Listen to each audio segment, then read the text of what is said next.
नमस्कार, मैं हूं पवन कुमार चौधरी। आप देख रहे हैं स्टार ब्लू न्यूज। चैनल पर पहली बार आए तो चैनल को अभी सब्सक्राइब करें, वीडियो को लाइक करें और अधिक से अधिक शेयर करें। आज हमारी मौजूदगी है मुंगेर जिला मुख्यालय स्थित एनसीपी मुंगेर जिला कार्यालय में, जहां पर आज एनसीपी शरद चंद्र पवार गुट के बिहार प्रदेश महासचिव प्रवक्ता संजय केसरी के द्वारा एक प्रेस वार्ता आज की गई, जिसमें बिहार में जिस तरह से प्रीपेड इलेक्ट्रिक मीटर में को लेकर लगातार उनका जो संघर्ष जारी है, उस पर कई खुलासे आज ये करने जा रहे हैं। इस प्रेस वार्ता के दौरान ऊर्जा विभाग के पूर्व मुख्य सचिव संजीव हंस की गिरफ्तारी को लेकर जो उनका आंदोलन चल रहा था, उस आंदोलन के आधार पर उनकी गिरफ्तारी की जो मांग लगातार उनका जारी था, उसमें भी कई महत्वपूर्ण आज वो यहाँ से ऐलान करने जा रहे हैं। और संजीव हंस की गिरफ्तारी को लेकर ईडी पर लगातार इनका दबाव जारी है। क्या कुछ संजय केसरी कह रहे हैं अपने इस प्रेस वार्ता में, सुनिए आगे। ईडी बिहार में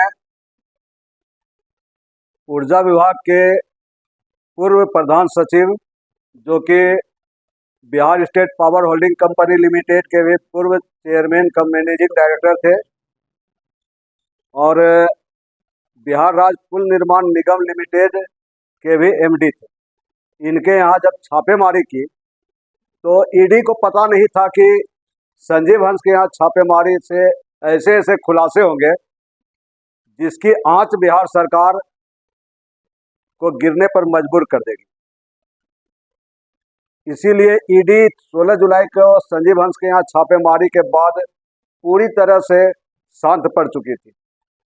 नेशनलिस्ट कांग्रेस पार्टी शरद चंद्र पवार ने इस मुद्दे की गंभीरता को समझा और ईडी के सहायक निदेशक कार्यालय, पटना क्षेत्रीय कार्यालय जो बैंक रोड चांदपुरा प्लेस में है, वहां हम लोग ज्ञापन और गुलाब का फूल लेके गांधीगिरी करते हुए पहुंचे। सहायक निदेशक महोदय कार्यालय से कहीं दूसरे जगह चले गए एनसीपी के शरद चंद्र पवार के आने की सूचना पर, और उनके द्वारा नामित पदाधिकारी ने हमारे ज्ञापन और गुलाब का फूल लिया।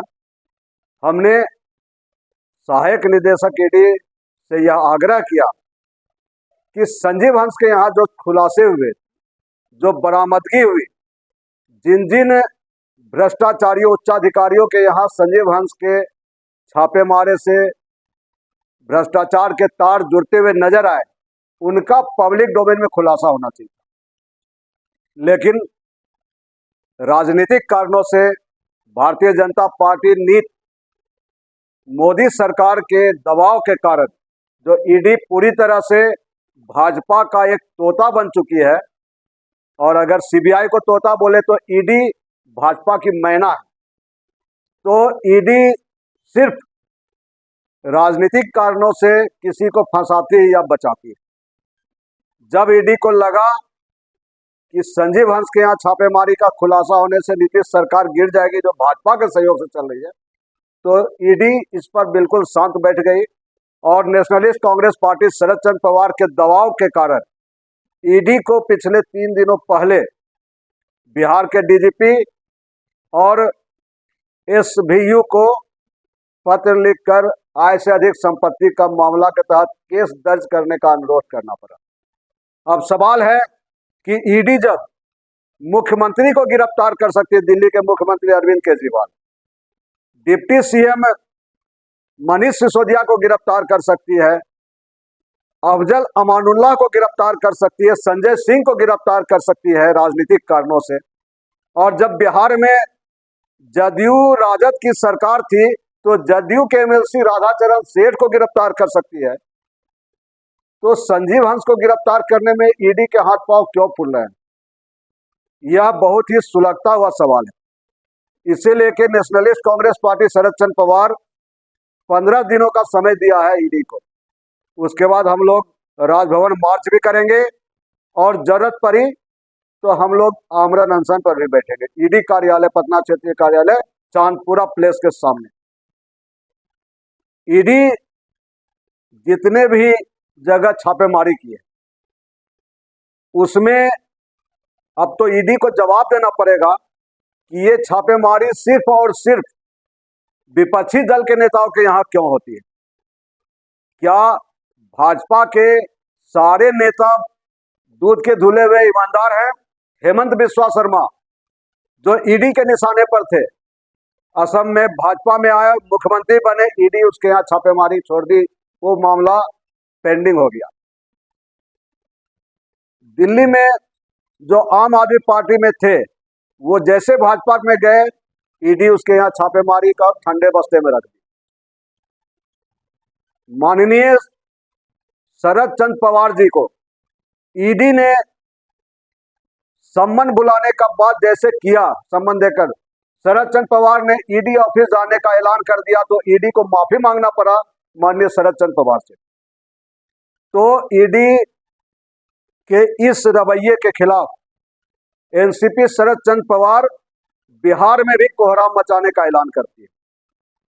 मैं संजय केसरी, नेशनलिस्ट कांग्रेस पार्टी शरद चंद्र पवार के प्रवक्ता के हैसियत से अपनी पार्टी का पक्ष रखते हुए यह ऐलान करता हूं कि ईडी के इस राजनीतिक टूल बनते जाने और भाजपा का मैना बनकर जो काम कर रहे हैं, इसके खिलाफ ईडी का पर्दाफाश किया जाएगा और ईडी के जितने भी मामले हैं उनकी समीक्षा करते हुए एनसीपी शरद चंद्र पवार ईडी पर श्वेत पत्र लाएगी।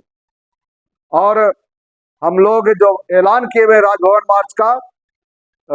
मार्च किया जाएगा। महामहिम राज्यपाल महोदय के द्वारा राष्ट्रपति महोदय को ज्ञापन देकर और जरूरत पड़ी तो पूरे बिहार में रथ यात्रा निकालकर ईडी के इस राजनीतिक रवैये के खिलाफ सभी विपक्षी पार्टियों को साथ लेते हुए एक भीषण जन आंदोलन किया जाएगा।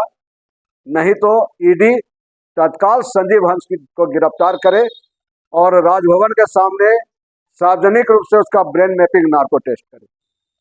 मुंगेर से ही रथ यात्रा शुरू होगा जो कि बिहार के सभी जिलों में जाएगा ईडी के इस कारगुजारी के खिलाफ। चूंकि बिहार में ईडी के खिलाफ अभी तक किसी भी राजनीतिक दल ने मोर्चा नहीं खोला, एनसीपी शरद चंद्र पवार ईडी के खिलाफ मोर्चा खोलने का ऐलान करती है। जब स्मार्ट प्रीपेड मीटर के Chinese smart prepaid meter, Indian assembled Chinese smart prepaid meter होने का आरोप लगाते हुए हमने मुंगेर में एसबीपीडीसीएल के जीएम रेवेन्यू जो अरविंद कुमार, जो संजीव हंस के दाहिने हाथ माने जाते हैं, उनको जब हमने बाध्य किया एनसीपी के सवालों का जवाब देने के लिए, तो एनसीपी के कोई सवाल का जवाब वो नहीं दे पाए। अंत में उन्हें यहाँ से भागना पड़ा जनता के आक्रोश को देखते हुए। मैं आपको इस अवसर पर बताना चाहता हूँ कि यह जो प्रीपेड मीटर यहाँ लगाया जा रहा है बिहार में, यह चाइनीज असेंबल्ड प्रीपेड मीटर है। इसलिए इस पर पूरे बिहार में हर जगह लोग आक्रोशित हो रहे हैं। जिस तरह से जो खून चूसता है उसी तरह से प्रीपेड मीटर धन चूस रहा है। प्रधानमंत्री जी बातें तो बहुत अच्छी अच्छी करते हैं, लोक लुभावन बातें करते हैं, लेकिन प्रधानमंत्री जी के हर बातों का, हर वादों का, हर लोक लुभावन नारों का पोल कुछ ही समय बाद खुल जाता है। प्रीपेड मीटर का जहां तक सवाल है, एनालॉग मीटर और उसके बाद डिजिटल मीटर में क्या खराबी थी जो प्रीपेड मीटर लाया गया। जब यह दावा किया कि प्रीपेड मीटर फुल प्रूफ है, तो फिर डिफरमेंट चार्ज के नाम पर करोड़ों रुपए की वसूली क्यों हो रही? जब प्रीपेड मीटर इतना ही स्मार्ट है तो ऊर्जा मंत्री विजेंद्र यादव जी अपने यहाँ प्रीपेड मीटर क्यों नहीं लगा रहे? नीतीश जी के यहाँ क्यों नहीं? किसी भी उच्चाधिकारी के यहाँ क्यों नहीं? बिजली बोर्ड के अधिकारी के यहाँ क्यों नहीं? प्रीपेड मीटर सिर्फ आम जनता का खून चूसने के लिए क्यों है? एसबीपीडीसीएल की तत्कालीन एमडी थी पलका साहनी जी, वो प्रीपेड मीटर अपने यहाँ लगाई। उनके स्टाफ के द्वारा हमें जानकारी दी गई कि हर 1-2 दिन में 4-5 हज़ार रुपया रिचार्ज कराने के बाद में लाइन कट जाता था। तो पलका साहनी जी जो एमडी थी, तत्कालीन एमडी एसबीपीडीसीएल का, उन्होंने अपने आवास से प्रीपेड मीटर नचवा के फेंकवा दिया। वही हमारा विरोध का मामला बनता है कि डीएम साहब के यहाँ क्यों नहीं प्रीपेड मीटर लगा, एसपी साहब के यहाँ क्यों नहीं लगा, कमिश्नर साहब के यहाँ और डीआईजी साहब के यहाँ क्यों नहीं लगा। बिजली विभाग अपने घरों में प्रीपेड और अपने कार्यालयों में प्रीपेड मीटर क्यों नहीं लगाया। यह प्रीपेड मीटर सिर्फ जनता के यहाँ जबरन क्यों लगाया जा रहा है, इस पर हम सब विरोध कर रहे हैं। और प्रीपेड मीटर में लोड जंपिंग होता है, मीटर तेजी से जंपिंग होता है, उसका कारण है कि लोड जंपिंग होता है। तो उपभोक्ताओं को जो लोड जंपिंग होता है उसका अलग से चार्ज, मीटर जो जंपिंग होता है उसका अलग चार्ज, फाइन, ये डिफरमेंट चार्ज के रूप में वसूला जा रहा है। प्रीपेड मीटर में एक और आपत्तिजनक बात है कि इसका जो लाइट ब्लिंकिंग होता है, बुक बुक बुक जो करता है लाल बल्ब छोटा सा, वो एक अनुमान के अनुसार प्रत्येक घर में एक दिन में 10 रुपया का नाजायज भार उपभोक्ता पर पड़ता है। बिहार में 43 लाख उपभोक्ताओं के यहाँ, आम बिजली उपभोक्ताओं के यहाँ, विशेष बिजली उपभोक्ता नहीं, पदाधिकारी नहीं, नेता नहीं, सांसद विधायक नहीं, आम बिजली उपभोक्ताओं के यहाँ 43 लाख प्रीपेड मीटर लग चुके हैं। 10 रुपया प्रतिदिन नाजायज के हिसाब से एक उपभोक्ता के यहाँ साल में 3,650 रुपया नाजायज लगता है।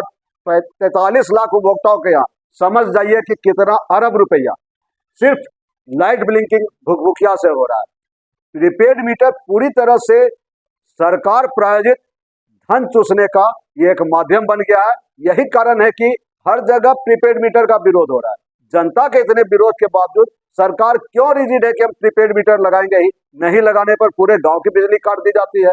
यह सरकारी गुंडागर्दी राष्ट्रवादी कांग्रेस पार्टी शरद चंद्र पवार बर्दाश्त नहीं करेगा। इसके लिए हम लोग श्वेत पत्र भी ला रहे हैं और पूरे बिहार में हर वकालत खाना में माननीय अधिवक्तागण के बीच में जाएंगे और इस लड़ाई में बिहार के तमाम अधिवक्ताओं का साथ लेंगे और प्रीपेड मीटर हर हाल में लगाना बंद करेंगे। एनसीपी शरद चंद्र पवार का ऐलान है प्रीपेड मुक्त बिहार।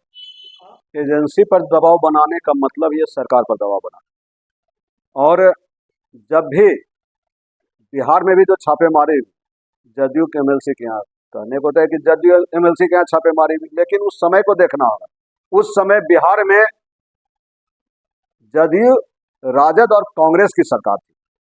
भाजपा जदयू की सरकार बनते ही वो तमाम छापेमारी, तमाम गतिविधि, तमाम कार्रवाई ठंडे बस्ते में डाल दी जाती है। हमारा यही विरोध है। जिस तरह से सीबीआई को एक ठप्पा लग चुका है भाजपा का तोता के रूप में, उसी तरह से ईडी भाजपा का मैना, सीबीआई तोता, ईडी मैना। देखिए, वो राजनीतिक कारणों से आरोप लगा, लेकिन भाजपा सरकार जिस तरह से सीबीआई का गलत इस्तेमाल करके राजनीतिक बदला का एक हथियार बना चुकी है सीबीआई को, और अब ईडी को, कुछ साल पहले तक ईडी को कौन जानता था। आज ईडी तमाम विपक्षी दलों को टारगेट किए हुए। ये तो हम माननीय सुप्रीम कोर्ट का आभार व्यक्त करेंगे कि उन्होंने एक वर्डिक्ट लाकर ईडी के जो पर है वो कतरने का काम किया। नेशनलिस्ट कांग्रेस पार्टी शरद चंद्र पवार महाराष्ट्र के सियासत में और केंद्र की सियासत में सत्ता में आई तो भाजपा के इन सभी काले कारनामों का, भाजपा के ही हथियार सीबीआई और ईडी का इस्तेमाल करते हुए भाजपा, ये तो चूंकि सरकारी एजेंसी नहीं, हम राजनीतिक बदले की भावना से नहीं करेंगे। हम भाजपा के इस पूरे कुचक्र का, पूरे षड्यंत्र का जांच उन्हीं के इस तोता मैना से करवाएंगे और निष्पक्ष जांच होगा, पब्लिक डोमेन में, ये पूरी पारदर्शिता के साथ होगा। अंतर यही रहेगा, भाजपा के जो जांच एजेंसी भाजपा के समय में पारदर्शिता नहीं रखती है। अगर पारदर्शिता रखती तो 45-50 दिन होने को है। आज संजीव हंस के यहाँ छापेमारी में क्या क्या बरामद हुआ आज कौन जान रहा है। प्रीपेड मीटर कंपनी के द्वारा संजीव हंस को जो 3 करोड़ 35 लाख का मर्सिडीज बेंज गाड़ी और 95 करोड़ का जो चंडीगढ़ में भव्य बंगला रिसोर्ट, यानी लगभग 100 करोड़ का खुलासा हुआ, जो मीडिया के बंधुओं के द्वारा ये बात पब्लिक डोमेन में आई। 15 घड़ी 40 लाख रुपये का, मतलब एक एक घड़ी 1-1 लाख रुपया से भी अधिक, ये मीडिया के द्वारा छन के आया। क्या ईडी ने कोई प्रेस विज्ञप्ति जारी की कि हम संजीव हंस के यहाँ ये चीज मिला है? क्यों नहीं किए भाई? ईडी ने क्या पब्लिक डोमेन में माननीय मीडिया के माध्यम से ये बात लाया कि बिहार के कौन कौन से भ्रष्ट पदाधिकारियों के तार संजीव हंस से जुड़े हुए हैं। सिर्फ संजीव हंस की गिरफ्तारी नहीं, अब तो मामला संजीव हंस के गिरफ्तारी से ऊपर जाके ईडी के इन कारगुजारियों का पोल खोल तक जारी रहे। बिहार में इलेक्ट्रिक प्रीपेड मीटर के नाम पर जो एक बड़ी स्कैम जो बिहार में तथाकथित स्कैम का दावा संजय केसरी के द्वारा किया जा रहा है, इसको लेकर आगे भी इनका जो अभियान है उसको लेकर हमारी पैनी निगाहें बनी रहेगी। इस आंदोलन में और क्या कुछ आगे होता है हम अपने चैनल के माध्यम से दिखाते रहेंगे। आप बने रहे हमारे साथ, देखते रहे स्टार न्यूज़। चैनल पर पहली बार आए तो चैनल को अभी सब्सक्राइब करें, वीडियो को लाइक करें और अधिक से अधिक शेयर करें।